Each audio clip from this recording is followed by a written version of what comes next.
Come in. Welcome. I'm E.G. Marshall. I'm so glad you're here. You, in person, in the flesh, bone, blood, and tissue. It's all very cozy, very comforting to think of you listening at your ease to the weird little tale we're about to bring you. But where is the rest of you? The other part of you? Where is your astral body? You didn't know you had one? What is an astral body? Well, according to the largest dictionary we could find, it is a subtle counterpart of the physical body, accompanying, but not usually, separated from it. Now, the key word here is usually, for some swear that the astral body can, and on occasion does, separate itself from the physical body and go wandering off on its own. Mother? Yes, dear? Is he with you now? He just left. But he was there. Yes? Mother, what you saw was Adam's astral body. Are you telling me I saw a ghost? It's happened again. You saw Adam, Mother, but it wasn't Adam in the flesh. Not the flesh that was lying beside me in our bed. A very different kind of flesh. Maybe not flesh at all.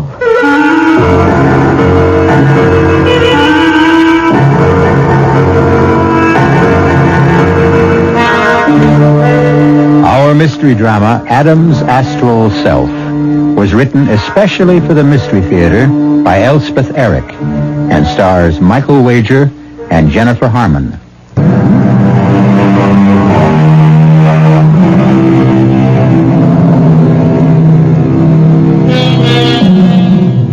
This is the story of an actor named Adam Farr. An actor is someone whose whole effort is to become someone else, all the while remaining out of necessity himself. The character he portrays or becomes is therefore a sort of second self, living for the moment within the actor's body. Any actor can pretend. Only a very great actor can become. The second self of a great actor has a power and a pliancy that is often quite incomprehensible, and Adam Farr was a very great actor. We bring you now an account of the many strange things that happened to him, or that he made happen to himself and to others. Ooh, Adam. Ooh, Adam, it's cold. We need another blanket. Would you get up and get one? I can't get to sleep. Adam? Adam, I'm freezing. Please get a... Adam? Adam, don't pretend with me. Please, Adam. Oh, Adam.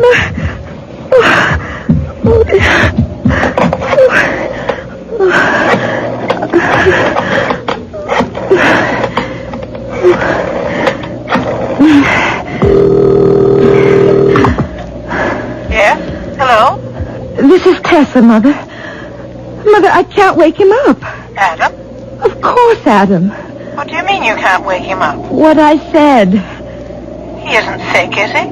I don't think so. He looked all right when he was here. What's that? What did you say? I said he seemed all right when he was here. He was at your house? He stopped by for a minute. When was this? A little while ago. Matter of fact, he just left when you called. Mother, I'm coming over. I need to talk to you. It's kind of late. I'm getting dressed and taking the car. I'll be there in a half an hour. Adam? Adam? Oh, it's happened again.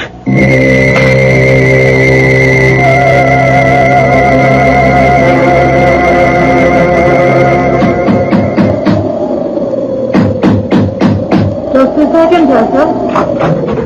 Come in, darling. Sorry to disturb you, Mother. That's all right. Give me your coat. I'll hang it up. Is it snowing? No, but it's about to. Come, sit down. I've got a fire going. Now, what's got you so upset? When was Adam here, Mother? I told you on the phone about an hour ago. He was only here for a minute or two. I was at the piano practicing some Chopin etudes. I looked up, and there he was. I must say I was surprised to see him so late at night, and such a bad night at that. But he smiled at me and motioned me to go on playing. And I did, and then we exchanged a few words. What did Adam say? Heavens, I don't remember. Tessa, what is it? What's the matter? It may interest you to know that Adam was in bed with me in our bedroom, in our house, the entire time. Since right after dinner, lying right beside me. He must have got up after you went to sleep. I didn't go to sleep. We had a late dinner, then I cued him in his lines for the new play, and then we went to bed. A little later, I felt cold. I couldn't get to sleep. It was so cold, and I asked him to get up and get an extra blanket to put over us. I couldn't rouse him, and that's when I called you. He was here. I saw him. What you saw, Mother, was Adam's astral body. Are you telling me I saw a ghost? You saw Adam, Mother, but it wasn't Adam in the flesh. Not the flesh that was lying beside me in our bed. A very different kind of flesh. Maybe not flesh at all. Anyway, that's how Adam explains it. Explains what? It's not the first time it's happened. Remember when he was doing that play about Napoleon? He went to Corsica to see where Napoleon was born. I don't remember Adam going to Corsica. He didn't go to Corsica. He was rehearsing the play. He projected himself to Corsica.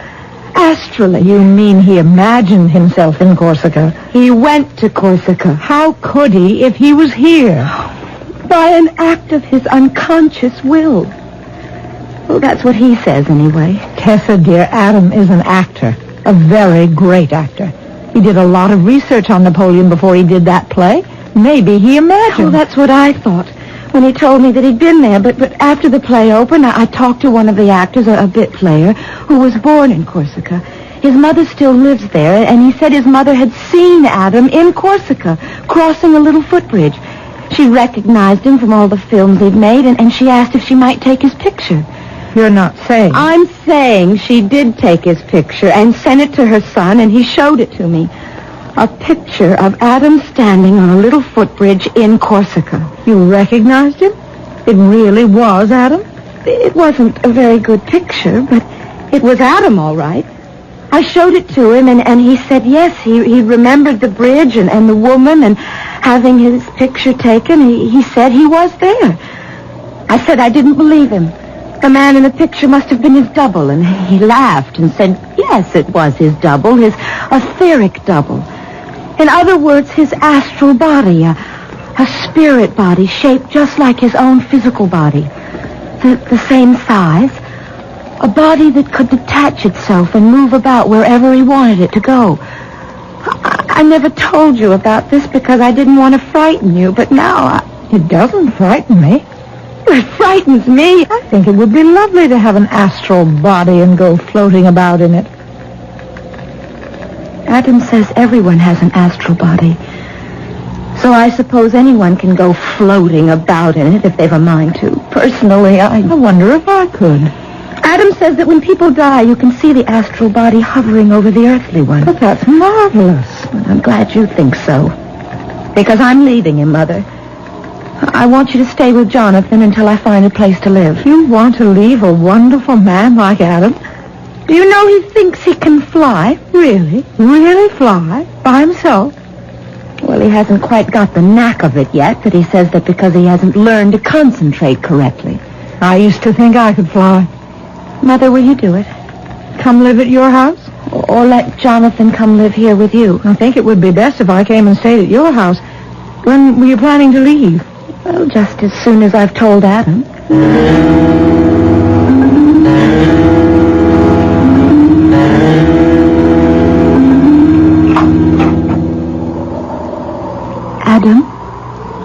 Adam, wake up. Oh, what time is it?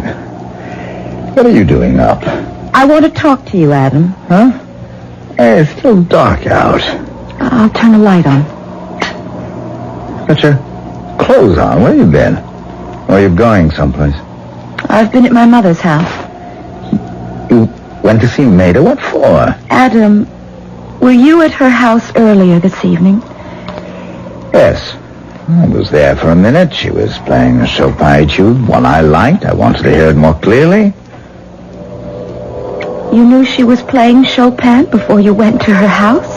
Why else would I go there in the middle of the night? Mother lives 15 miles from here. How could you know that she was playing Chopin at all? I didn't know she was. I knew.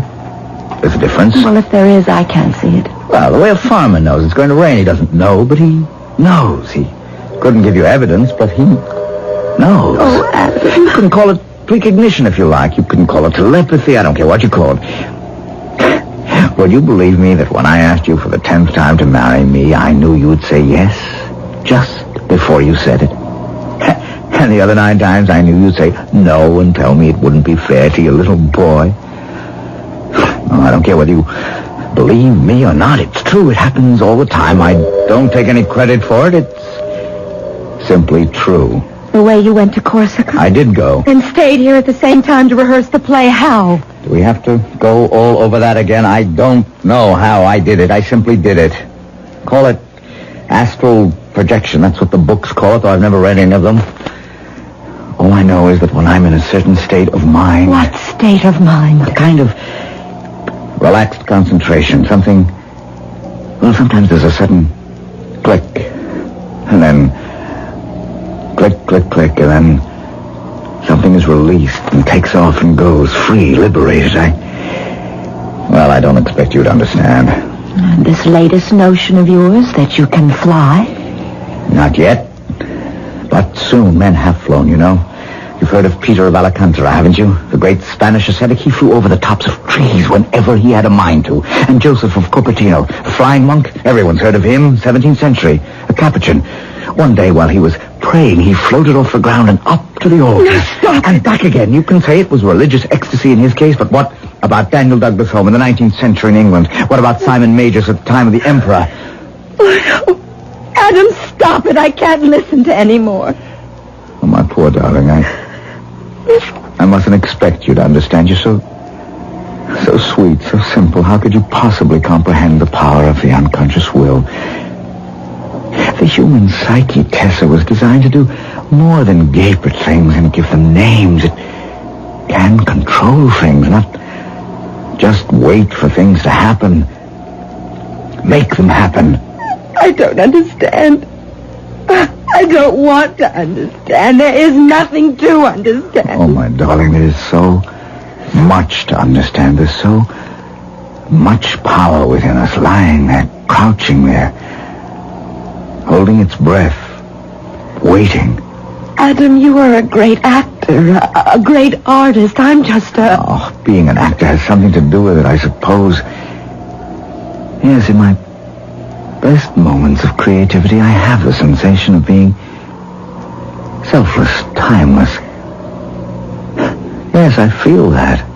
But I don't feel that. On the other hand, it may have to do with my pineal gland. There's a little grayish-red thing attached to the third vertebra. They say it looks like an eye.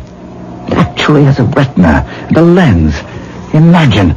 And it's said to be the seat of the soul. Adam, everything you say may be true. Oh, it is. I haven't expressed it very well, but it's way beyond me. I don't have your mind or your talent or your penal eye.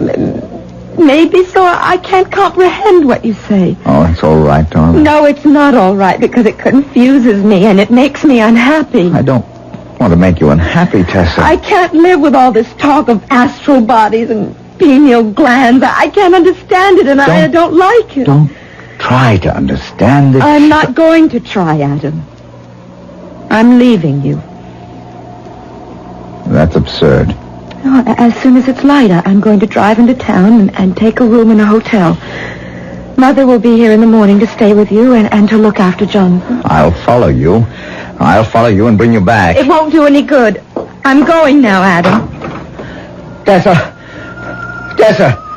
Something's happening. What is it? What's happening to me? I can't stay on the bed. Tessa, hold me down. Don't let me... I'm rising in the air. I'm floating. Like Simon Magus, like Peter of Cupertino. Tessa, come back. Hold me down. Adam, no, I wasn't ready for this. Adam, I'm leaving. Come back. Hold me down. Tessa. Tessa!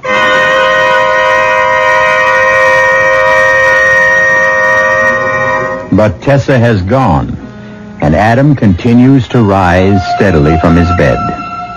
Perhaps it is better to fancify that one can defy gravity, if only one wanted to, than to discover that one is actually doing it when one doesn't much want to.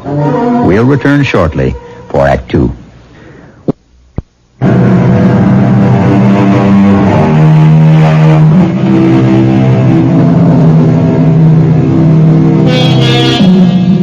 Adam Farr's wife, Tessa, left his house, and it is a week since her mother, whose name, by the way, is Maida, moved in.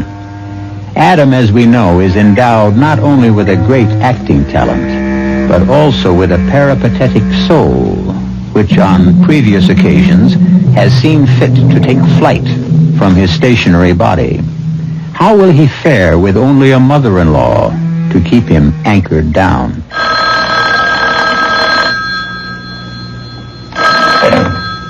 Mr. Farr's residence. Mother? Tessa, I thought you'd never call. Where are you? Well, that's what I called to tell you, but I don't want Adam to know. Well, Adam's upstairs. I hope he hasn't picked up the extension. He never does things like that. Are you all right? I'm fine. I'm in a motel about a mile out of town on Route 9. The Valley Motel, Cabin 6. Is it a nice place? Nice enough. There aren't very many people here. It's out of season, but it's okay. How's everything with you? Oh, all right. A little tense, maybe. Adam goes into rehearsal next week, you know. I know, that always makes him tense. But he's managed to stay in his physical body, if that's what you're worried about. Well, I wasn't worried exactly. I just wanted to be sure you were all right. And Jonathan, how's Jonathan? Jonathan's fine. Has he asked about me? I told him you went on a little trip for your health. Tessa, I better hang up. I think Adam's coming downstairs. Okay.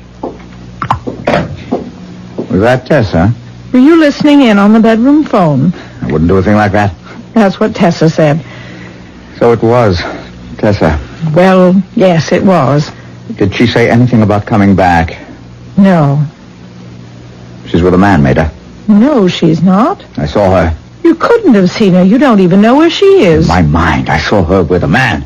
Well, your mind is mistaken. It never is. Maida, I need her back. I go into rehearsal next week. She knows that. Maybe she's forgotten. No, she hasn't. Did she say something about it on the phone? No, but I did. You do realize how important it is to have her back with me before rehearsals start, don't you, Maida? I suppose I do. It's vital. Well, maybe. Maida, do you feel well? Me?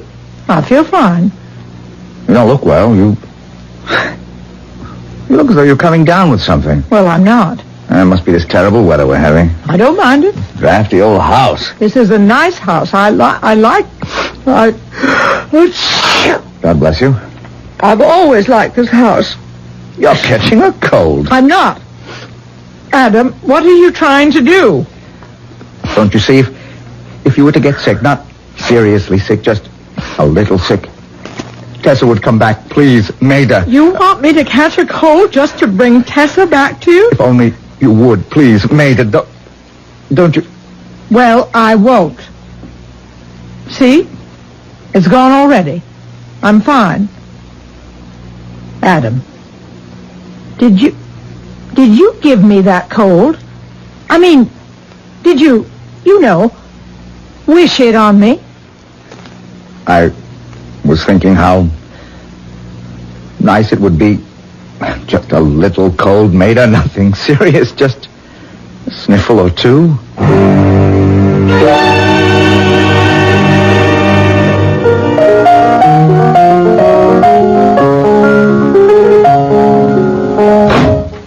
Is that you, Adam? Yep. Run upstairs, Jonathan. Get ready for dinner. Oh, go on playing, mate. It sounded beautiful. I've been playing all afternoon. I'm tired. Where have you been? Oh, Jonathan and I were playing. Playing what? Well, we tobogganed for a while. Looks to me like we did a little skiing. Well, I went down a couple of slopes. Not Jonathan, though. He doesn't know how to ski. You didn't offer to teach him, I hope. He doesn't even own a pair of skis. And he's not going to for a while yet. Well, I sort of promised him. You're not to promise him any such thing. He's going to want them. He's never wanted them before. Adam, did you try to talk him into learning how to ski? Did you? He is old enough. Did you let him use your skis? No. If you did...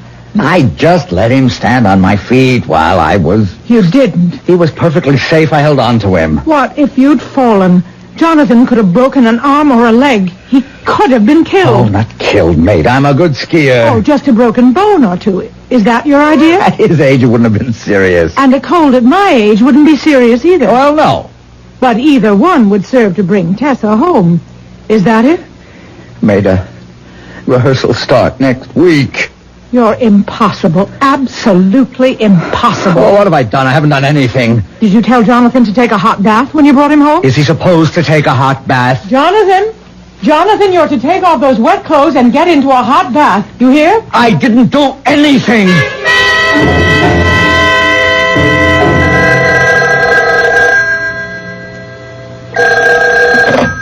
Hello? Tessa, I had to call you. Yes, Mother. I don't know if I should tell you this, but your fool husband has some sort of idea that if I got sick, you'd come home. Are you sick? No, I'm not sick. Adam tried to give me a cold, but I caught on right away and put a stop to it. Well, Mother, if you're sick, I'm not sick. I'm not sick. Now, if you just listen. Adam thinks that if I got a little cold or something, or if Jonathan were to break an arm or a leg, you'd come home. Well, I would. That's why I'm calling you. I'm not sick, and Jonathan is perfectly fine, and we're both going to stay that way. So you're not to worry, you hear me? Not to worry. Oh, I hear him coming downstairs now, so I'll hang up. Goodbye. Bye, Mother. For goodness sake. Your mother, huh? Yes. No trouble, I hope. Well, she just called up to tell me everything's fine. Oh, that was very nice of her. Well, yes, it was. You look worried. You want to tell me about it? I know we only met last night, but I feel I've known you for years. It's my husband. He goes into rehearsal next week, and he's always a little, difficult just before he goes into rehearsal. He's a marvelous actor. Yes, he is. I remember him in that play about Napoleon. The Man from Corsica. Yes, I saw it twice. Then he made the movie. I saw that 3 times. And all his other plays and all his pictures. Oh, my, what an actor. Yes, what an actor. It must be fascinating to live with a man like that. Fascinating? Well, what a personality. Wow. Yes, wow. Makes me wonder how you can stand spending time with somebody like me. I mean, what's the percentage? Oh, Philip, you're a very nice man. Very, very nice. Oh, yes, perhaps, but, next to your husband. Why do you have to say next to my husband? Next to anybody? Why can't you be all by yourself? You're good enough. Oh, I don't know if I'd go that far. I would, anytime. Speaking of next to your husband, you know, I was there last night. What? You were there? Yes, standing right next to him. In my dream. I had a dream about him. Of course, I recognized him right away from his movies and all, but I must say I never thought I'd meet him. Not even in a dream. What happened in the dream? Did he give you his autograph or what? No, nothing like that. Not much of anything happened. I was right here in this room, or maybe it was in my own room. These motel rooms all look alike, and I turned around and there he was. Oh, I was so impressed. Even in my sleep, I was so impressed I couldn't get my mouth open to say anything. I just looked at him. And he looked back at me and... oh, boy. Did he look sad. Sad? Yes. Sort of shook his head like he couldn't stand it, or he was sorry for me or something. He was so sad. Philip, then what happened? I woke up. Huh. Crazy kind of a dream to have, wasn't it? I must be nuts. You think so? Not you, Philip. Not you. No, not you.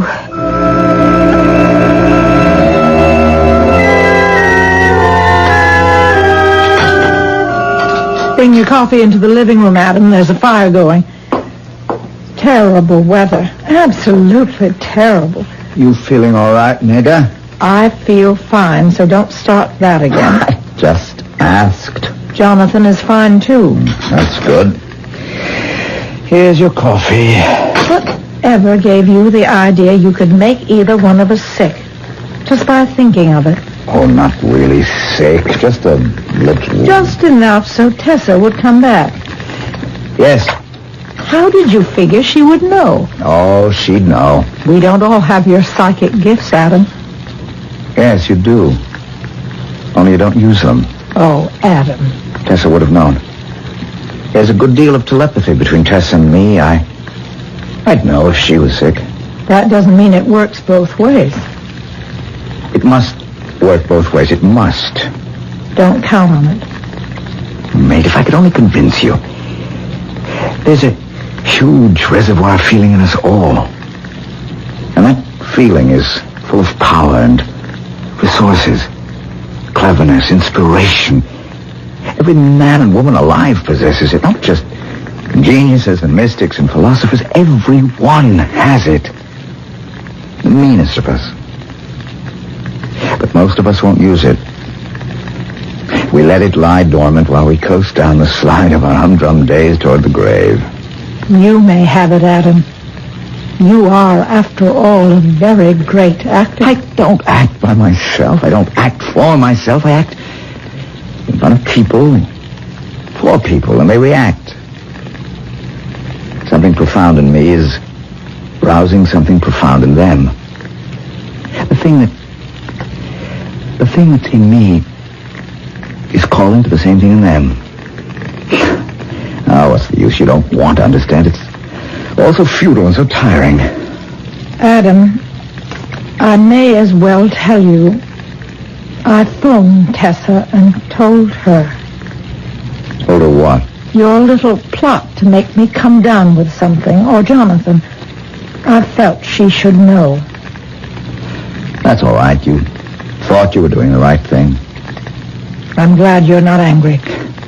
Doesn't make any difference. It's perfectly clear my powers are failing anyway. If they weren't, you'd have got sick, or Jonathan would have had a little accident, and Tessa would have come home, no matter what you did or didn't do. You mean you're beginning to lose faith in yourself? I guess I am. You don't think any more that you can fly? Tessa would only come home. Well, she won't. She'll never come home, and I'm lost. Adam, what's the matter? I don't feel well. What is it? I don't feel at all well. Adam, why, you have a fever. Your head is hot. I'm sick. I'm burning up. I'm going to call the doctor. No. Maida, come back here. I don't want a doctor. But you need I don't one. need anything. I'm sick. I have a fever. I think it's a very high fever. Yes, I am sick. I'm very sick. And now my wife will come home.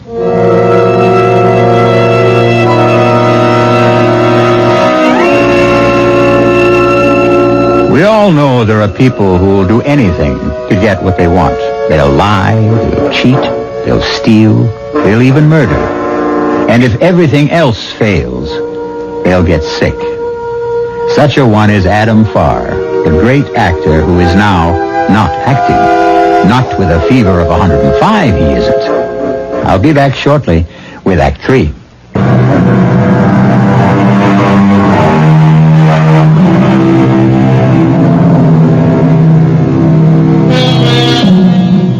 After unsuccessful attempts to confer telepathically a small ailment on his mother-in-law and a minor injury on his stepson in order to bring his wife home, Adam Farr, actor extraordinary, has now come down with a raging fever, which we assume he conferred upon himself. Where there's a will, there's a way. And Adam Farr has a very powerful will. Do try to lie still, Adam. I want to change the compresses. Rehearsals. Next week, rehearsals. I start rehearsals. If you don't let me take care of you, there won't be any rehearsals, so please lie still. Tessa, I need you. Tessa, come home to me. Tessa.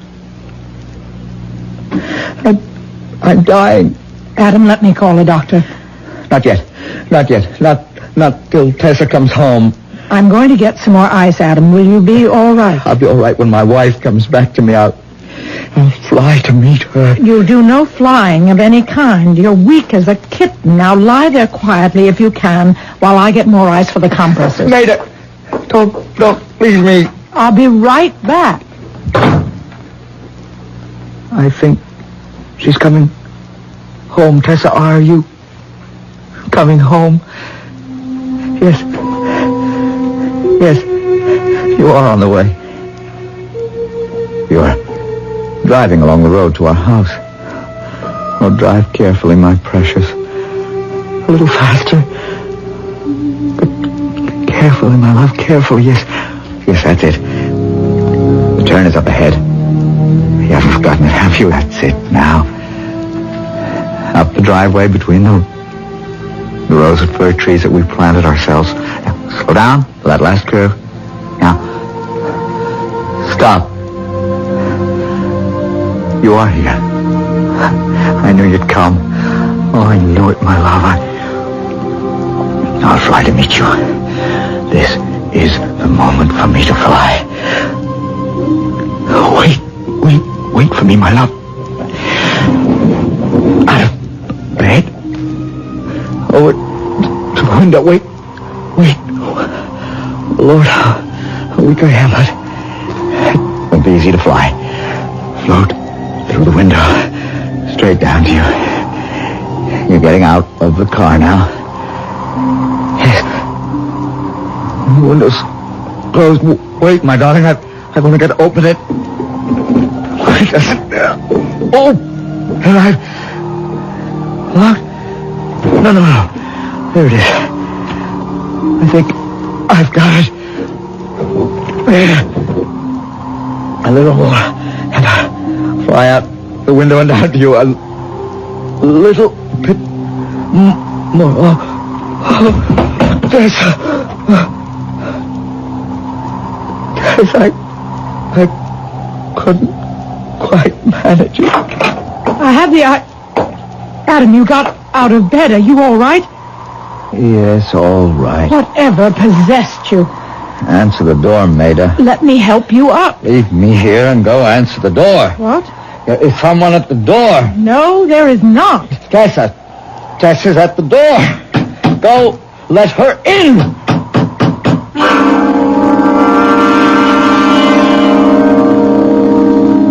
Tess, it was uncanny. There's no other word for it. I'd gone to get some ice from the kitchen. I suppose that's why I didn't hear the car drive up. When I went back, he was lying on the floor by the window. It was open a few inches. He must have opened it. Heaven knows what he was trying to do. Whatever it was, the effort was too much for him, and he collapsed. I tried to get him back into bed, but he said never mind to answer the door. I thought, well, now he's really delirious because there wasn't a sound. He said there's someone at the door. I said, no, there's no one. He said Tessa's come home. And then we heard the door knocker. Oh, Mother. We both know by now Adam's a very strange man. You know I told you on the phone he wanted me to develop a cold or Jonathan to have a little accident just to bring you home. Well, it never occurred to me he'd make himself sick, but he did. And look, it brought you home. I suppose we should go up and see how he is. Yes, we should. I left him lying on the floor. He seemed perfectly lucid and very calm. I was the one who was frantic when I heard the knock at the door. Now you've got some idea what it's like living with a man like Adam. Yes, I have. Well, he got himself back in bed anyway. That's good. Adam? He's sleeping. It's the first time he's slept since he took sick. Adam? Adam? It's Tessa. I'm here.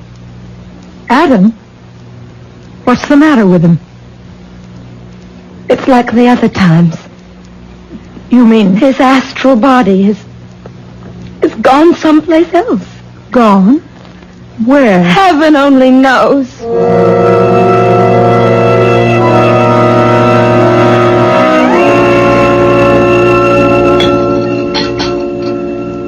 Here's tea for both of us, dear. Lord knows we need it. Thank you, Mother. It's all so strange, isn't it? Very strange. Not just this. Not just his leaving his body this way, but the whole thing. How he made you come back and everything. Tess, tell me, how did he get the message to you? How did the telepathy work? It didn't. What do you mean it didn't? You're here. I'm not here because of Adam, Mother. You're not? I'm not here because he's sick. I had no idea there was anything wrong with him. But you're here? Why did... I came back to tell him that the separation's final. Permanent. Mother, I've met a man, a very nice man. He'll be here pretty soon. You'll meet him. I hope you like him. Well, of course, if He's a very ordinary man. There's nothing unusual about Philip. He's like 100 million other men. You love him? I think I do.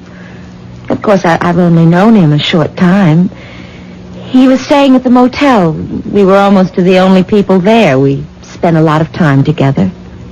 And oh, Mother, it was so restful, so peaceful. Well, darling, of course I don't want to influence you, but do you know how much Adam loves you? I suppose. All the time you've been away, he's talked of nothing but you. You know he goes into rehearsal next week. I know. He says he can't do it without you. He'll have to. Tessa, when I went in to check on him, he looked so different. So quiet and content. I'm sure that must be because you came home. I know he thought he'd brought you home. But even so... Mother, I can't be concerned anymore with what Adam thinks. Tessa, when I went back into the bedroom with the ice cubes and found Adam on the floor, he was right in front of the window, and his fingers were bleeding. And the window was open a couple of inches. Mother. Tessa, I think he was trying to fly. You don't... Yes, I do. I'm ashamed to admit it, but I've made fun of him about this notion he could fly. I've made fun of him about a lot of things. Your ordinary man would have been resentful or angry or embarrassed. But not Adam. He was very sweet, very humble. Humble? Adam humble? My dear, he doesn't claim extraordinary powers for himself. He says we all have them. Well, I don't have them. Oh, that must be Philip. Now, be nice to him, Mother. Well, of course. Come in, Philip. Yes, thank you. Philip, this is my mother. Mother, How do you do? My daughter's been telling me about you. Hello. Will you have some tea, Philip? No, thank you. Tessa... Well, come, sit down, anyway. Tessa, I've got to tell you something. Would you like me to leave? I'll go upstairs and check on Adam. Is he here? Of course he's here. he's been sick, Philip. But I just saw him. You couldn't have. Well, yes, he didn't look sick. He looked very well. Where do you think you saw him? On the road. Just outside the house. He was standing in the middle of the road. Well, that's impossible, Philip. He's been upstairs in bed since last night. No, he was standing in the middle of the road, I tell you, waving his arm. Philip, you imagined it. Remember, you had a dream about him one night back at the motel? No, look, this wasn't any dream. I was driving along looking for the house, and there he was right in the middle of the road. No, Philip. I talked to him. And just what did he say? He said that if I took his wife away from him, he'd kill me. Oh, Philip.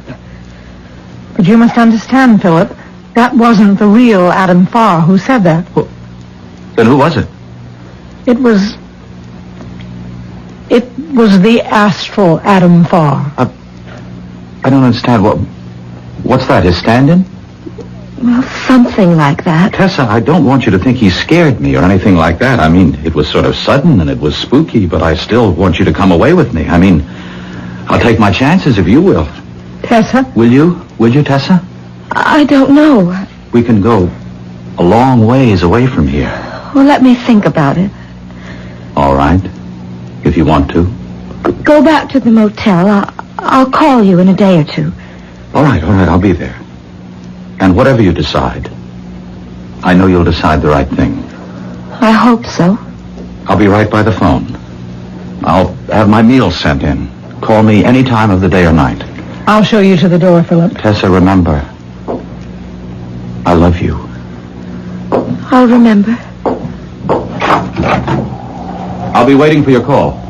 She'll call you. Wait, Philip. Wait. He's gone. Call him back. I'm going with him. You're sure? Yes, I'm sure. I'm going to get my coat. Tell him to wait for me. If you're sure. Philip? Philip! Oh, good Lord! Adam! What was that noise? Look there! Oh, no. It's Adam and Philip. They're not moving, either of them. Well, what happened? Adam jumped from the bedroom window. Philip was standing right beneath it. He killed him. Just as he said he would. Either that, or he was trying to fly. I'll call the police. Oh, wait. Do you see it? See what? That mist rising from their bodies. Thin, bluish, a sort of vapor floating toward the sky. See? There it goes. There it goes.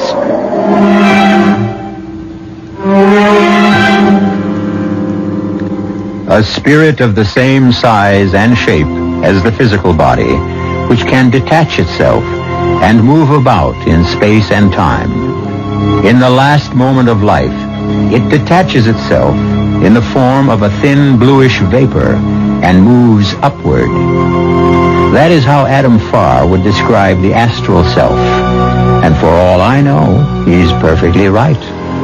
Anyway, it's pleasant to think so. I'll be back shortly.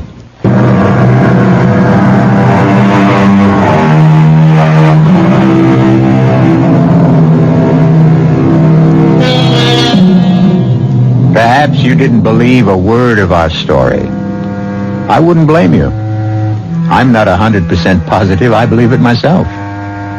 On the other hand, I'm not 100% positive I didn't believe it either. We are, after all, dealing here with the human soul. And when it comes to the human soul, I'm ready to believe anything. Or, on the other hand, nothing. Our cast included Michael Wager, Jennifer Harmon, Jacqueline Brooks, and William Redfield. The entire production was under the direction of Hyman Brown. This is E.G. Marshall inviting you to return to our Mystery Theater for another adventure in the macabre. Until next time, pleasant dreams.